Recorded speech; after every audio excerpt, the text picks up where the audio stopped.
Bonjour à tous, j'espère que vous allez bien, moi ça va très bien. Aujourd'hui on se retrouve pour la partie 3 du tutoriel de résolution du Rubik's Cube 3x3x3. Dans cette vidéo, donc je vais vous apprendre comment faire la croix jaune. Donc c'est-à-dire jaune, jaune, jaune, jaune autour du centre jaune. Comment placer les dernières arêtes, celle-ci, celle-ci, celle-ci et celle-ci. Et la permutation de deux coins, donc lui, lui, lui ou lui. Et donc dans la prochaine vidéo, dans la partie 4, il y aura également une partie 5. Donc en fait il y aura partie 4, les 3 cas de la fin. Donc les cas les plus fréquents en fait qu'il peut y avoir à la fin, après avoir fait la croix jaune et avoir placé les arêtes et la permutation de deux coins. Et il y a les cas un peu plus rarissimes on va dire. Voilà, donc que même moi je ne rencontre pas souvent malgré que j'en fais quotidiennement, que je rencontre vraiment pas souvent. Donc vous aurez l'occasion justement de voir de quel cas je parle. Donc dans la partie 5. D'ailleurs, je sais pas si vous avez remarqué, mais je me suis procuré un Moyu, un 2x2 Moyu, donc la même marque que mon 3x3. D'ailleurs, petite dédicace à Tuto Game, qui était avec moi quand je me le suis procuré. Donc qui était avec moi quand je me le suis procuré. D'ailleurs, le lien de sa chaîne est dans la description. Voilà, donc petit 2x2 ultra sympa.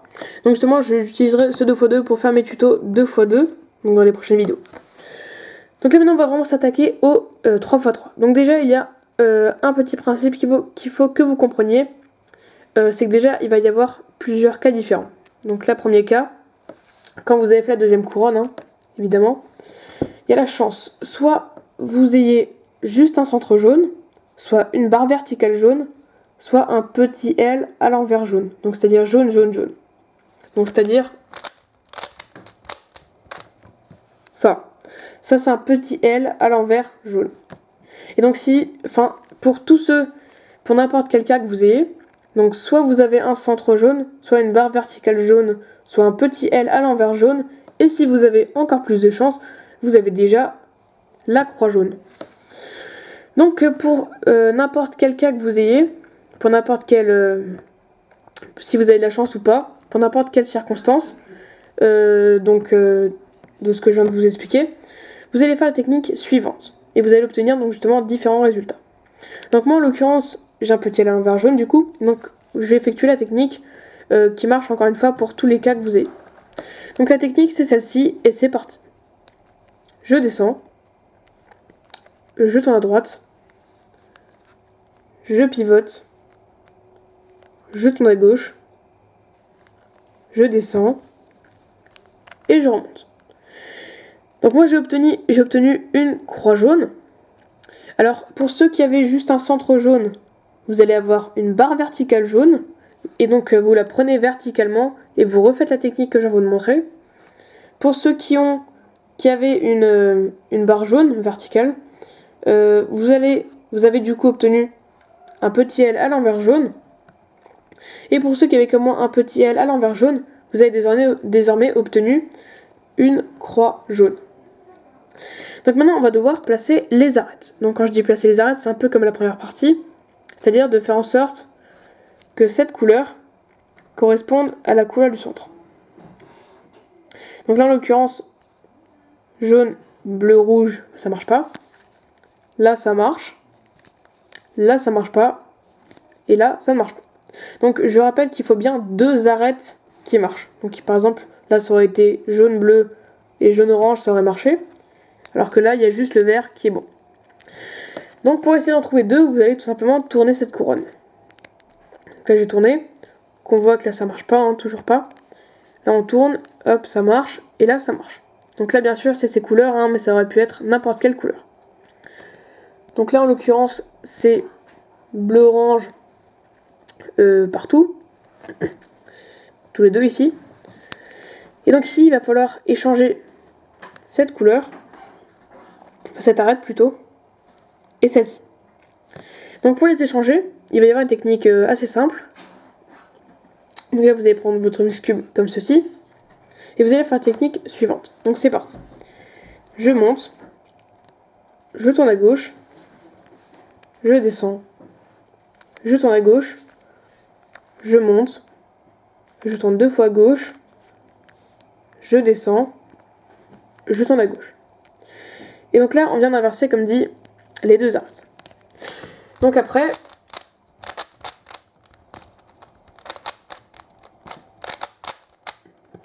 il y a également la possibilité d'avoir ça. Donc c'est-à-dire, après avoir fait la croix jaune, d'avoir les arêtes ici et ici bien placées. Donc c'est-à-dire à l'opposé. Donc encore une fois, là ça marchait parce qu'ils étaient côte à côte. Là ils sont à l'opposé. Donc quand elles sont à l'opposé, ça veut dire que les arêtes à interchanger sont également à l'opposé. Donc quand c'est comme ça, vous allez prendre un des deux côtés, donc soit ici, et faire la technique que je vais vous montrer. Donc c'est parti. Encore une fois, les couleurs ne changent rien au cas. Donc c'est parti. Je monte, je tourne à gauche, je descends. Je tourne à gauche, je monte. Je tourne 2 fois à gauche, je descends. Je tourne 2 fois à gauche. Et là, je vais pivoter sur cette face. Et je vais faire la technique que je vous ai montré avant. Donc je monte, je tourne à gauche, je descends. Je tourne à gauche, je monte. Je tourne 2 fois à gauche, je descends et je tourne à gauche. Et donc là, on a placé toutes les arêtes. Maintenant, ça va être un peu plus compliqué, car encore une fois, il y a plusieurs cas, surtout quand on arrive à la dernière couronne. Donc il y a plusieurs variantes, on va dire, de placement des pièces. Donc plutôt des coins, on va dire, parce que tout est bien placé sauf les coins, les 4 derniers. Donc vous allez prendre votre Rubik's Cube, donc n'importe où, enfin ça dépend ce que vous avez également. Alors, déjà, on va juste faire un petit point vocabulaire. Donc quand je dirais un coin bien placé et mal orienté, donc quand je dis un coin bien placé, c'est imaginons que ce coin, il avait jaune, vert et orange. Donc s'il avait jaune, vert et orange, ce serait un coin bien placé et bien orienté. Donc il serait bien placé, il serait à sa place et il serait bien orienté par rapport aux couleurs des pièces. Imaginons maintenant qu'il serait bien placé mais mal orienté. Donc ça veut dire, imaginons qu'il y aurait jaune, vert et orange. Donc là il serait bien placé mais il serait mal orienté par rapport aux couleurs. Donc voilà, j'espère que vous avez bien compris. Donc moi je vais regarder si j'ai un coin bien placé et bien orienté. Donc je regarde, donc là c'est pas bon, hein. Les couleurs ne correspondent pas. Là les couleurs ne correspondent pas. Là ça correspond pas. Et là ça correspond pas. Donc si vous avez absolument aucun coin bien placé, déjà hein, de base bien placé, vous allez effectuer la technique suivante, donc qui s'appelle une technique des amis. Donc en fait il y a un mémotechnique derrière, mais personnellement je le connais plus. Et pour ceux qui ont un coin bien placé, je vous montrerai tout de suite après hein, comment ça se passe. Donc là, la technique des amis va servir à faire en sorte que les coins bougent entre eux. Donc par exemple, imaginons celui-là, s'il va ici, bah, il sera toujours pas bien placé. Mais imaginons qu'il y a un autre coin qui va ailleurs, il sera peut-être bien placé à ce niveau-là. Donc on va faire la technique qui s'appelle les amis, donc c'est parti. Donc je monte, je tourne à droite, je monte à gauche, je tourne à gauche, je descends à droite, je tourne à droite, et je descends à gauche. Et je tourne à gauche. Donc là, vous voyez, les arêtes sont toujours là, la croix aussi, et donc maintenant on va regarder s'il y a un coin bien placé. Donc déjà, ces deux-là, c'est pas possible. Voilà, les couleurs ne correspondent pas. Ici, on regarde. Là, c'est pas bon. Et là, c'est bon. Vous voyez que c'est un coin bien placé. Pourquoi ? Parce que si on faisait ça, il serait bien placé et bien orienté. Là, il est bien placé, mais mal orienté. Donc dans ce cas-là, donc déjà quand votre Rubik's Cube il est comme ça, et que le jaune regarde vers l'extérieur, ici, vous allez faire une technique qui s'appelle la double chaise, donc qui permet de tourner, de faire tourner un coin. Donc en fait la double chaise permet de faire tourner un coin vers la gauche et vers le haut, donc comme ceci. Donc là c'est vers la gauche et c'est vers le haut. Et la double chaise inversée permet de faire tourner un coin vers la gauche, mais par contre vers le bas. Voilà, donc c'est un peu dans le sens des aiguilles du montre, si vous voulez. Donc quand il est comme ça, et donc il doit tourner dans le sens inverse des aiguilles d'une montre, c'est-à-dire comme ça. Donc quand il doit tourner dans le sens inverse des aiguilles d'une montre, la double chaise est donc à effectuer. Donc la double chaise, ça va être une technique que je vais vous montrer tout de suite, donc c'est parti. Donc bien sûr pour que le coin soit bien orienté et bien placé. Donc la double chaise, c'est parti. Je monte, je tourne 2 fois, je descends. Je ramène, je monte, je tourne à droite, je ramène, et maintenant, vu qu'on appelle ça une double chaise, maintenant on va le faire à gauche. Je monte, je tourne 2 fois, je descends, et là au lieu de ramener, on emmène de nouveau, je monte, je tourne à gauche, et je descends. Et donc là on a placé un coin bien placé et bien orienté. Donc là on voit qu'il y en a toujours, jusque là il n'y a pas d'autres coins bien placés. Et par contre là c'est un cas un peu spécial encore une fois, donc faut vous habituer à avoir des cas un peu spéciaux. Donc quand vous avez par exemple là ici un coin qui a la même couleur, donc sur le côté comme ça, que le centre ici. Donc ça va être un peu compliqué, je sais pas si vous allez comprendre, mais quand vous serez habitué au Rubik's Cube, vous verrez, vous comprendrez. Donc quand vous avez ici le coin là, la couleur qui se trouve ici, qui est la même que cette couleur.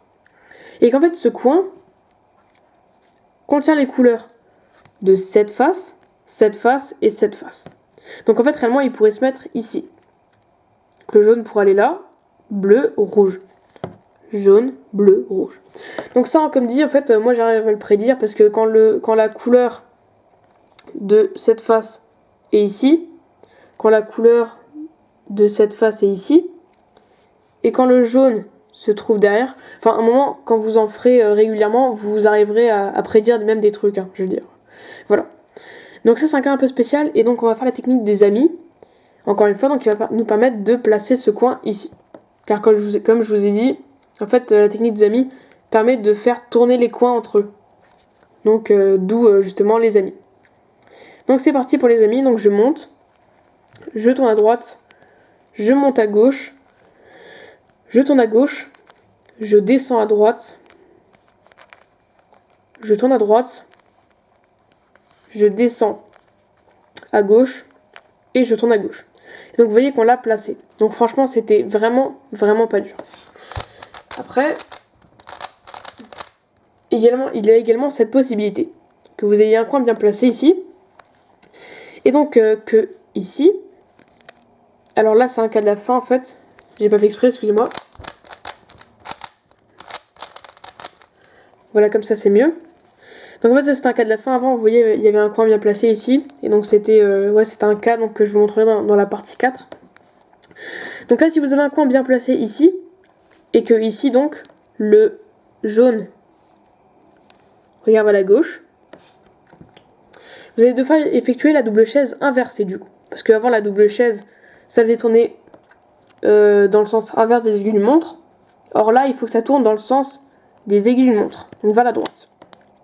Alors que sinon, si on fait la double chaise, ça va tourner comme ça. Donc après, ça marcherait si on faisait 2 fois la double chaise. Mais une double chaise inversée, du coup, ça permet de le faire qu'une fois. Donc quand vous êtes dans ce cas-là, vous allez prendre votre Rubik's Cube comme ceci. Donc bien sûr, c'est souvent quand vous avez déjà un coin. Et donc vous allez faire la double chaise inversée, donc en fait c'est juste une double chaise mais on commence par la gauche. Donc c'est parti. Donc vous montez à gauche,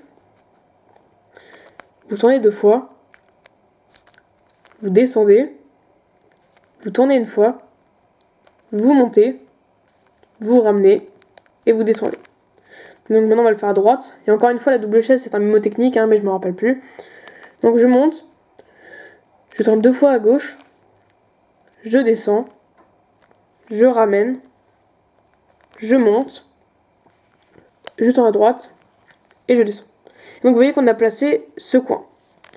Donc voilà, c'était une petite vidéo. Donc là vous voyez déjà ça c'est un cas de la fin encore une fois.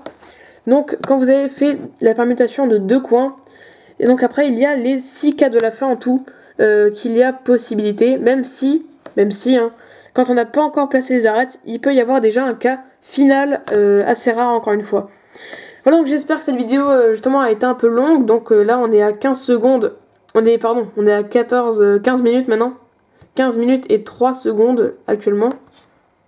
Donc cette vidéo a été un peu longue, je sais, mais voilà, il fallait bien que j'explique tous les cas possibles et tout ça pour que vous compreniez très bien. Écoutez, on se retrouve pour une prochaine vidéo qui va être la partie 4. Donc les 3 cas les plus basiques de la fin du Rubik's Cube 3x3x3. Allez, salut tout le monde!